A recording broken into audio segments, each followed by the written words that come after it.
Ruben Marumawoko, a former Mashonaland West Minister of State and a member of ZANU-PF Politburo, has been arrested on charges of fraud amounting to $37,950. Sanabda mashuka mlanyo kwa panapa awa mzimu ai vachuya vachiexposa awa this arrest this guy a Politburo member after exposing ED Mnangagwa over 20 million donor money bribe and not for subscriber like or turn the bell icon.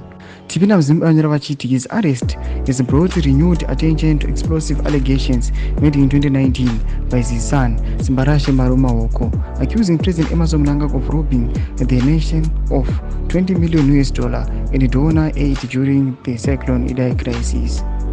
Marumawoko appeared before Magistrate Nyasha Maruvu on Monday after being charged with selling agricultural inputs meant for cultivation of 200 hectares under the Agricultural and Rural Development Authority (ARDA) joint venture program.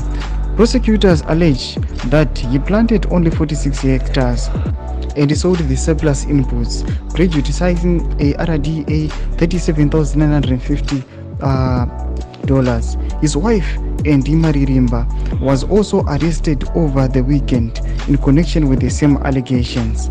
The arrest has reignited scrutiny over allegations made by Simbarashe Marumawoko in 2019 when exposed President Mnangagwa's alleged role in $20 million bribery scandal during the Cyclone Idai disaster. Thomas Kwambrachi exposed of another mukomana uyu kezvino obatwa nemhosva apa kamboonekwa kuti akamboda kumbofumura kana kuti pane allegations hatizivi ndechikore kana ndei nema aisa pane mutungamiri wenyika. Tudze mafungiro epo tikudi pamusoro pechitiko ichi.